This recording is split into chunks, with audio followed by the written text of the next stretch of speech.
आज हमारे राष्ट्रपति भी इस देवी ही है, नहीं है?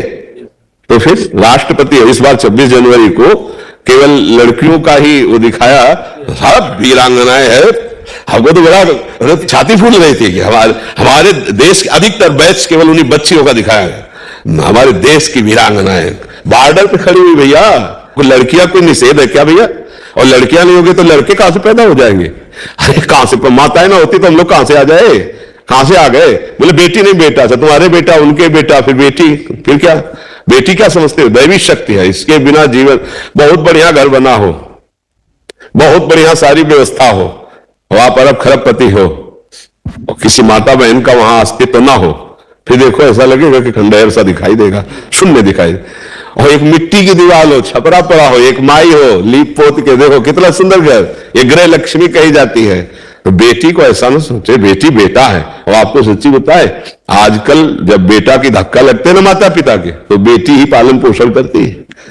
कई ऐसे माता पिता को देखा गया जिनको बेटों ने घर से निकाल दिया और अपने बिटिया ने स्वीकार कर लिया, बिटिया के यहां जाके वहां रह रहे पालन। कई ऐसे हमारे सामने उदाहरण है।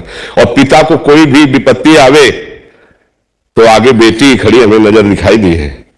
तो हमें लगता है बेटियों के प्रति हमारे जो देश में श्रद्धा और भावनाएं थी वो सब हट रही हैं। एक वयोवृद्ध पिता छोटी बिटिया बुला के पैर छू जाते थे, अपनी बेटी के नहीं छू जाते। कितना पवित्र भाव, मतलब छोटी बच्ची तो पूरा परिवार उसे देवी रूप मानता था। आज जो है समय बदल रहा है तो बेटी को गलत भाव से देखा जा रहा है कि दहेज देना पड़ेगा, इतना इतना समस्याएं आएगी। बेटी भगवान की दैवी शक्ति है, ऐसे ऐसे नहीं। तो तुम्हें 2 बेटियां प्राप्त है तो 2 बढ़िया बेटे मिल गए, ऐसा भाव करो, अपनी संपत्ति को दोनों को दे देना और बढ़िया धूमधाम से जहां ब्याह करना, तो बढ़िया परिवार। ये थोड़ी कि हमारा कुल हमारे कुल नहीं है, बेटी हमारा कुल नहीं है क्या? हमारा जी ये बोलते घर वाले वंश चलाना हो, एक बेटा हो जाए। अब जैसे लोग बहू को कोसने लगते कि बिटिया पैदा किए, तुमने सामर्थ्य है क्या बेटा बनाने की? बेटा बेटी बनाने की सामर्थ्य क्या? ये तो भगवान के विधान से होता है। अरे भैया बिल्कुल। और तो कह रहे राष्ट्रपति है हमारे यहां, बेटी भारत की राष्ट्रपति है। अच्छे अच्छे बड़े बड़े ग्रेजुएट पदों में बच्चियां हैं। हाँ, कोई कलेक्टर है, कोई पुलिस ऑफिसर है, कोई आर्मी में है। तो अच्छा पढ़ाओ लिखाओ, उनको समझ बनाओ और ये दिमाग से हटाओ सब लोग कि बेटी बेटा में अंतर है। अरे बेटी बेटा ही है, हमारी संतान है।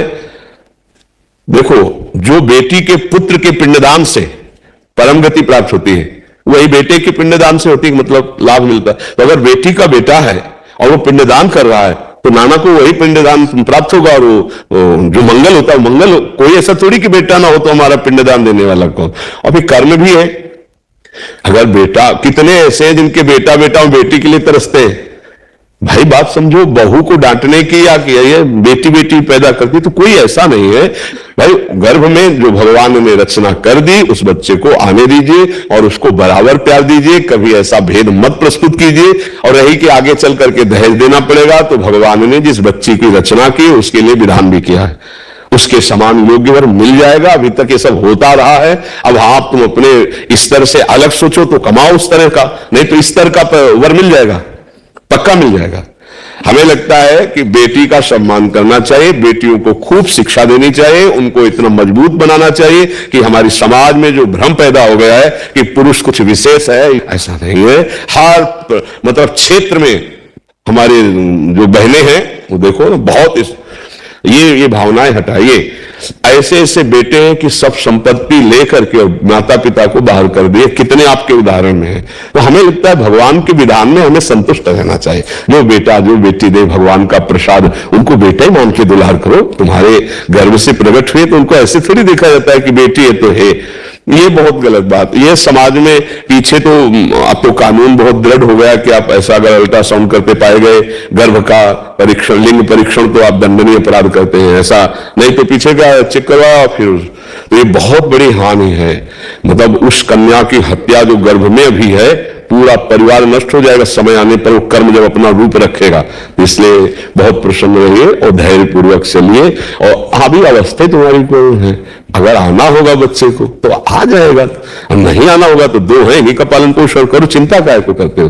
और बड़े बुजुर्ग तो ऐसे कहते रहते हैं, उनका स्वभाव ऐसा होता है कि भाई एक लड़का हो जाए, एक लड़का हो जाए, ऐसे घर गृहस्थी में कहते हैं वो लड़का ये है, ऐसे भाव से